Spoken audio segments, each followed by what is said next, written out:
Good morning friends. जैसा कि आप जानते हैं कि मैं आपको प्रेजेंट इंडेफिनिट, पास्ट इंडेफिनिट और फ्यूचर इंडेफिनिट दोनों पढ़ा दिया हूं।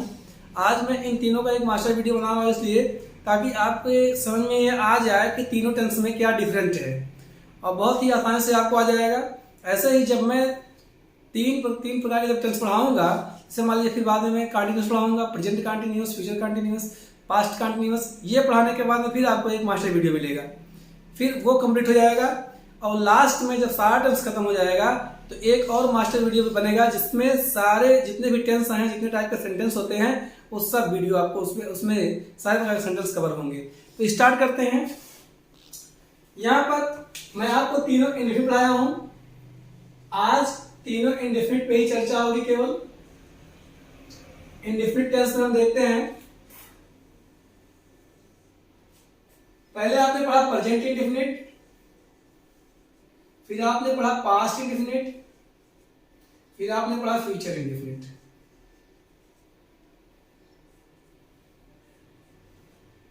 ये हम सिर्फ और सिर्फ इंडेफिनिट पढ़ रहे हैं। अब यहां पर इंडेफिनिट टेंस है, ये प्रेजेंट इंडेफिनिट, पास्ट इंडेफिनिट और फ्यूचर इंडेफिनिट।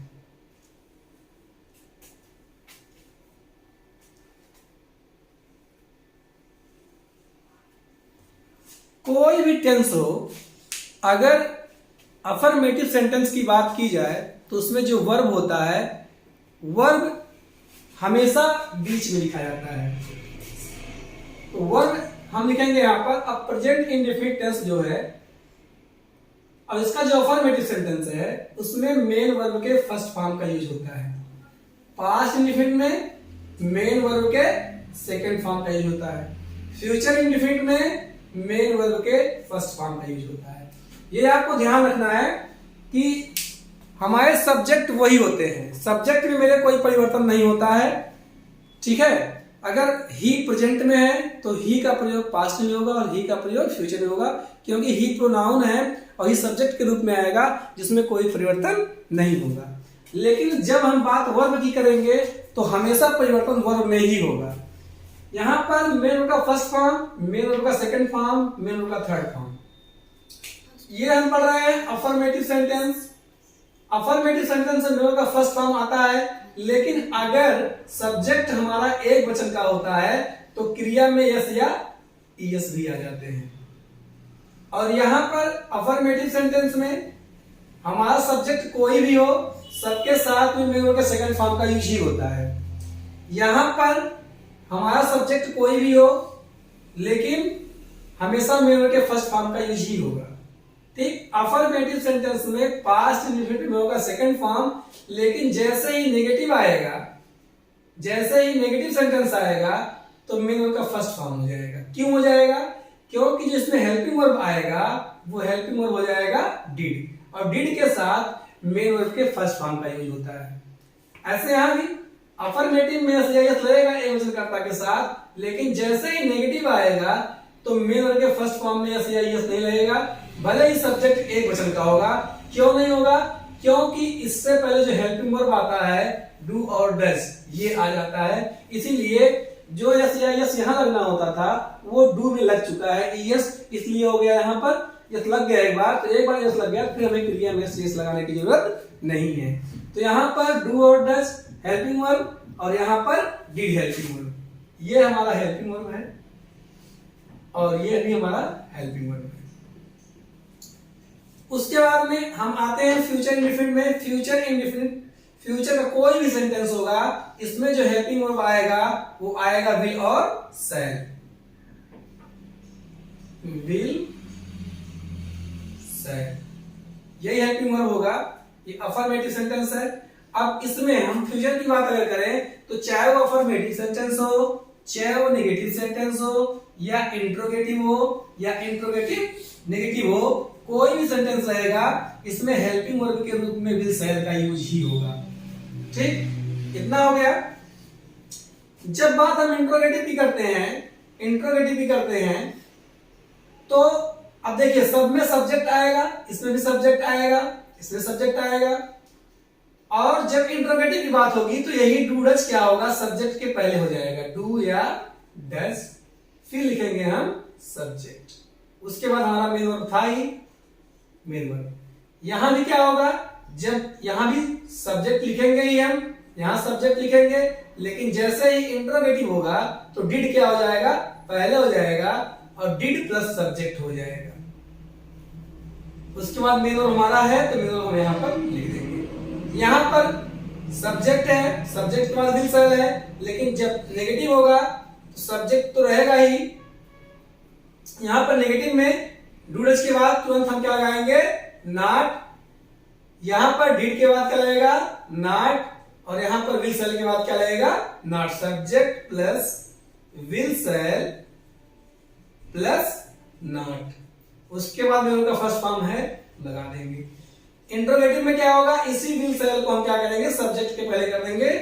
इसका मतलब हो जाएगा पहले हम विल सेल लिखेंगे, उसके बाद फिर लिखेंगे सब्जेक्ट, फिर क्या लिखेंगे, मेन वर्ब का फर्स्ट फॉर्म। इंट्रोगेटिव नेगेटिव में क्या होगा कि रूट पहले आया है और नॉट हो जाएगा सब्जेक्ट के बाद। बाकी सब हम ऐसे ही लिखेंगे।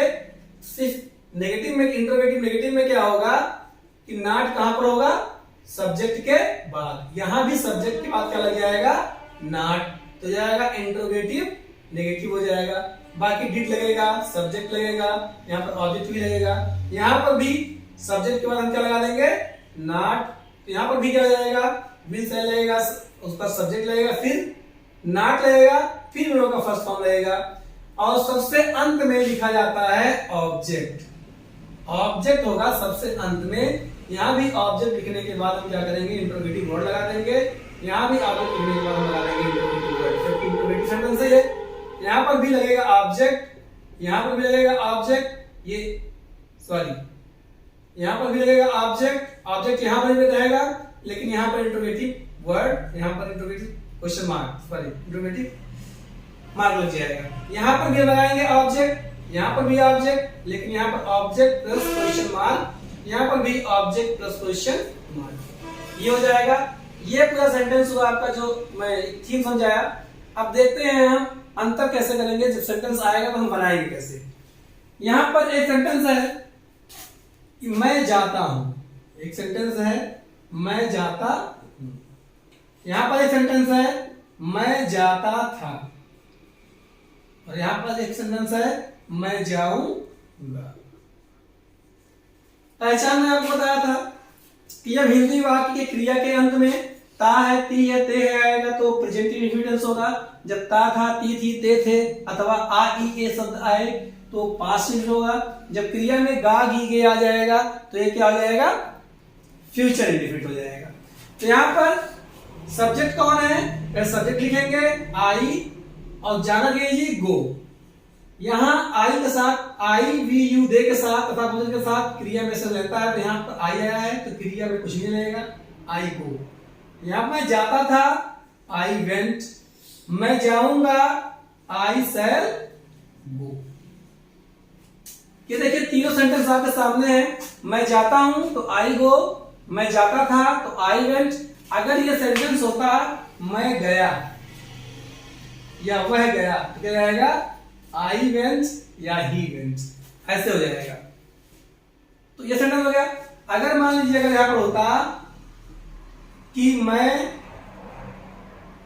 स्कूल नहीं जाता हूं, मैं स्कूल नहीं जाता हूं, तो क्या रहेगा, आई के बाद डू रहेगा। अगर आई को छोड़ करके अगर कोई सिंगुलर होता, ही सी इट होता तो डज लगता। आई डू के बाद नॉट, या लिखा है डू के बाद, डू के बाद not, I do not go to school. अगर यहां पर होता कि मैं स्कूल नहीं जाता था तो I did not go to school. अगर यहां रहेगा कि मैं स्कूल नहीं जाऊंगा तो I shall not go to school. ये हो गया। अगर इंट्रोगेटिव होता, क्या लगा होता पहले, तो क्या शब्द की अंग्रेजी नहीं लिखी जाती है, केवल डू और डज क्या करेंगे, सब्जेक्ट के पहले लिख देंगे। अगर यहां मान लीजिए क्या लगा होता पहले, तो यहां पर भी क्या होता, डिड पहले आ जाता। अगर यहां पर क्या लगा होता तो यहां पर विल और शैल क्या होता, सब्जेक्ट के पहले आ जाता। ये है। और इस क्या शब्द को छोड़कर कोई भी इंट्रोगेटिव वर्ड वाक्य में चाहे जहां होता, बस केवल क्या, अगर यही क्या वाक्य के बीच में होता तब भी क्या कीजिए हम व्हाट पहले लिखते, लेकिन क्या बीच में नहीं है, पहले है, इसलिए इसलिए यही केवल क्या शब्द वाक्य के आरंभ में ना हो, बाकी कोई भी इंट्रोगेटिव वर्ड वाक्य में चाहे जहां हो उसकी अंग्रेजी सबसे पहले की जाती है। कुछ आगे हम सेंटेंस बनाते हैं।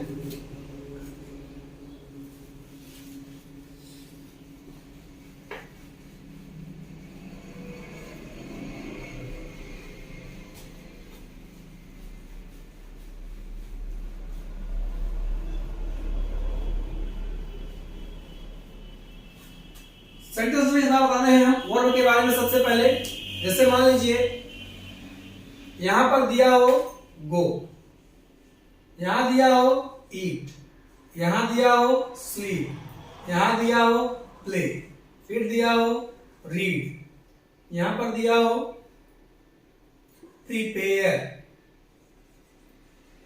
यहां दिया हो राइट, यहां पर दिया हो सिंग। ये वर्ब है। वर्ब का फॉर्मेट ऐसे ही रहेगा, इसको बेस फॉर्म कहते हैं। वर्ब का फर्स्ट फॉर्म है ये, मैं बताया वर्ब का फर्स्ट फॉर्म का प्रयोग किसमें होगा, प्रेजेंट इंडेफिनिट टेंस में होगा, प्रेजेंट इंडेफिनिट में होगा। तो ये वर्ब है, हमें इसके पहले लिख देना सब्जेक्ट। अगर हम आई गो लिख दें तो इसका मतलब हो गया कि मैं जाता हूं। अगर हम लिख दे आई ईट तो इसका मतलब हो गया मैं खाता हूं। अगर लिख दिया आई स्लीप इसका मतलब मैं सोता हूं। आई लिख दिया आई प्ले तो इसका मतलब हो गया मैं खेलता हूं। यहां लिख दिया आई रीड तो इसका मतलब हो गया मैं पढ़ता हूं। यहां लिख दिया आई प्रिपेयर, इसका मतलब हो गया कि मैं तैयार करता हूं। आई राइट मैं लिखता हूं। आई सिंग मैं गाता हूं। अब इसके सिमिलर में प्रेजेंट इंडेफिनिट टेंस में जो भी प्रोनाउन या नाउन आएंगे, लेकिन अकॉर्डिंग टू देखते हैं आई आ जाए या वी आ जाए, यू आ जाए या दे आ जाए। यहां पर हम देखा आई वी यू दे आ जाए, ये सब इनमें चाहे जहां हो तो क्रिया में यस या यस नहीं लगाएंगे, ये सेंटेंस हो जाएगा। इसका मतलब हो जाएगा कि मैं यहां जो एक काम दिया है वो काम मैं करता हूं। गो माने जाना तो मैं जाता हूं, ये हो गया। अगर आपको क्रिया में यस या यस लगाना है तो इसके लिए जो सब्जेक्ट आएंगे वो सब्जेक्ट होंगे ही, सी, इट, या तो किसी का नाम हो या तो वो सिंगुलर सब्जेक्ट हो, सिंगुलर हो।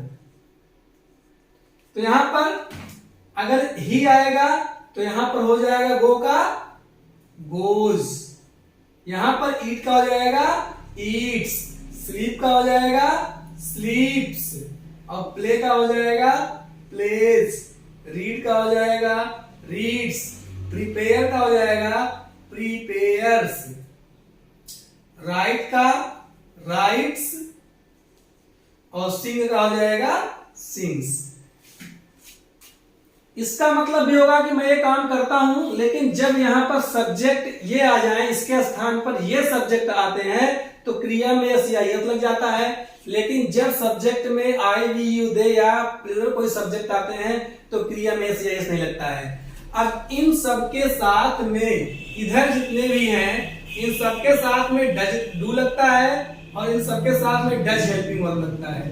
ये हेल्पिंग वर्ब डज लगेगा और यहां पर डू लगेगा। ये कब लगेगा, जब अफर्मेटिव सेंटेंस ना हो। अफर्मेटिव ना हो, जब नेगेटिव आ जाए तो यहां पर क्या हो जाएगा, आई डू नॉट गो, इसका मतलब हो गया कि मैं नहीं जाता हूं। यहां आई डू नॉट ईट, इसका मतलब मैं नहीं खाता हूं। वी डू नॉट ईट, हम नहीं खाते हैं। यू डू नॉट ईट, तुम नहीं खाते हो। दे डू नॉट ईट, वे नहीं खाते हैं। तो इन सबके साथ में हम डू नॉट लगा देंगे और यहां इन सबके साथ में हम डज नॉट लगा देंगे। ये हो गया हमारा प्रेजेंट इंडेफिनिट टेंस का कुछ एग्जांपल। इसके साथ ही अगर आपको जानना हो पास्ट इंडेफिनिट के बारे में, अगर जानना हो तो पास्ट इंडेफिनिट के स्थान पे हमें क्या करना होगा, सब ऐसे ही रहेगा, बस हम सेकंड फॉर्म लगा देंगे अफर्मेटिव सेंटेंस में। इनका अगर हम सेकंड फॉर्म लगा देंगे इसका मतलब ये होगा कि मैं वो काम करता था, यहां हूं ना होकर के था हो जाएगा कि मैं वो काम करता था। तो गो का सेकंड फॉर्म क्या होता है? वेंट। तो जाएगा आई वेंट, इसका मतलब मैं जाता था। वी वेंट, हम जाते थे। यू वेंट, तुम जाते थे। अब इसमें जो है, जब मेन वर्ब के सेकंड गो का हो जाएगा वेंट, ईट का हो जाएगा एट, स्लीप का हो जाएगा स्लेप्ट, प्ले का हो जाएगा प्लेड, रीड का रीड ही होता सेकंड फॉर्म, प्रिपेयर का हो जाएगा प्रीपेयर्ड, और राइट का हो जाएगा रोड, सिंग का हो जाएगा sang। अब इनके साथ सबसे पहले हम सब्जेक्ट लिखेंगे, तो कोई भी सब्जेक्ट हो, एनी सब्जेक्ट, कोई भी सब्जेक्ट हो, हम उनके साथ में मेन वर्ब का सेकंड फॉर्म लगाएंगे। कहां? अफर्मेटिव सेंटेंस में। हो जाएगा I went, you went, we went, they went, he ate, she ate. यहां पर हो जाएगा सेकंड फॉर्म लगेगा। इसका मतलब उन्होंने वो काम किया या तो वो काम वो करते थे। अगर हमें इसी को नेगेटिव बनाना होगा तो इसी के पहले हमें लगाना होगा डिड। लेकिन जैसे ही डिड आएगा तो ये नहीं लगेगा, इसका तुरंत फर्स्ट फॉर्म लगेगा, हो जाएगा गो। डिड के बाद हम नॉट लगाएंगे। Did not go, did not eat, did not sleep, ये हो जाएगा। और ये डिड जो है कोई भी सब्जेक्ट हो, एनी सब्जेक्ट, चाहे दे हो, यू हो, वी हो, आई हो या ही, सी, इट हो, सबके साथ में डिड लगेगा। तो ये हो गया नेगेटिव सेंटेंस प्रेजेंट का और पास्ट का। अगर फ्यूचर का कोई सेंटेंस हो, फ्यूचर इंडेफिनिट अगर कोई सेंटेंस हो, तो मैं बताया हूं फ्यूचर में फर्स्ट फॉर्म ही लगता है, लेकिन इन्हीं के बीच में हमें विल और शैल लगाना होगा, विल और शैल लगाना होगा। अब वो सेंटेंस चाहे अफर्मेटिव का हो, चाहे नेगेटिव का हो, चाहे इंट्रोगेटिव का हो या इंट्रोगेटिव नेगेटिव का हो, अगर ये सेंटेंस अफर्मेटिव फ्यूचर इंडेफिनिट का है तो सबके साथ सब्जेक्ट के बाद विल शैल का प्रयोग होगा। अब आई और वी के साथ जो प्रयोग होगा वो शैल का प्रयोग होगा, और बाकी जितने भी सब्जेक्ट होंगे उनके साथ विल का प्रयोग होगा। लेकिन एक नोट में बताया था कि अगर वो काम कंपलसरी है, जरूरी है, उस पर दबाव दिया रहा है, तो आई वी के साथ विल, बाकी सबके साथ शैल। ठीक अपोजिट हो जाता है। अगर आपको नॉट लगाना हो तो यही बीच में जब हम विल आई शैल लगाएंगे, उसी विल शैल के तुरंत बाद क्या लगा देंगे? नॉट। जैसे आई शैल नॉट गो, मैं नहीं जाऊंगा। आई शैल नॉट ईट, मैं नहीं खाऊंगा।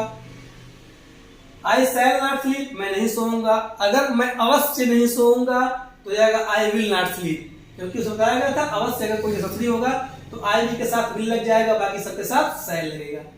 ये हो गया इंडेफिनिट। एक दृष्टि मैंने आपको बताया। एक बार अगर उस वीडियो को, पिछले वाले वीडियो को आप दोबारा देख लेंगे, फिर इस वीडियो को देखेंगे तो आपके समझ में जरूर आ जाएगा। अगर कुछ सेंटेंस, चलिए कुछ सेंटेंस आप करा देते हैं इसी के साथ में तीनों टेंस का।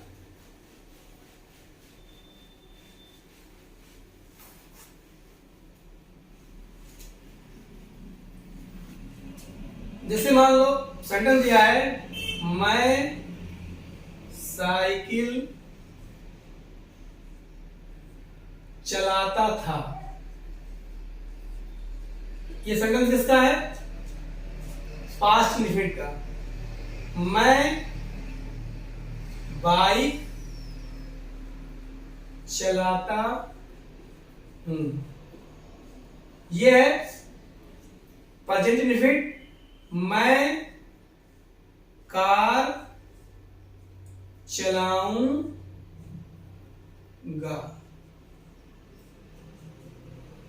ये हो गया फ्यूचर इंडेफिनिट। अब थोड़ा सा अगर इसको देखें तो अब कार सम्मिलित है। पहले मैं साइकिल चला था, अब मैं बाइक चलाता हूं, आगे मैं कार चलाऊंगा। ये सेंटेंस से पता चल रहा है कि प्रेजेंट पास्ट फ्यूचर टेंस है। अब था आया है तो पास्ट इंडेफिनिट यहां लग जाएगा। आई सिंपल अफर्मेटिव सेंटेंस में है तो चलाना होता है राइड, राइड किया जाएगा रोड। आई रोड साइकिल जाएगा, और यहां पर जाएगा आई राइड साइकिल, यहां पे जाएगा आई शैल, कार के लिए तो ड्राइव, आई शैल ड्राइव कार। ये हो गया। अगर आपको नॉट लगाना हो तो यहाँ पर लगेगा डिड, लेकिन जैसे ही डिड आएगा ये राइट हो जाएगा, क्योंकि राइट के साथ क्या को डिड के साथ क्या लगता है बस, और इसी डिड के बाद लग जाएगा नॉट। यहाँ पर अगर लगाना हो तो यहाँ पर लग जाएगा डू नॉट, क्योंकि आई के साथ आई भी यूज तथा भोजन के साथ क्या लगता है डू। यहाँ पर जाएगा आई शैल, शैल का जाएगा नॉट। अगर ये इंट्रोगेटिव होता, यहाँ पर क्या होता तो ये डिड कहाँ होता पहले होता। यहाँ अगर क्या होता तो ये डू क्या होता पहले होता। यहाँ पर अगर यहाँ पर होता क्या तो ये शैल कहाँ पे होता सब्जेक्ट के पहले होता। ऐसे ही सेंटेंस आप लोग बनाकर करिए। अगर कोई दिक्कत हो तो कमेंट बॉक्स में कमेंट जरूर करें। तो मिलते हैं अगले वीडियो में। अगली बार आपको पढ़ाऊंगा मैं प्रेजेंट कंटिन्यूअस, उसके बाद पास्ट कंटिन्यूअस, फिर फ्यूचर कंटिन्यूअस। मिलते हैं अगले वीडियो में। Have a nice day, thanks for watching this video.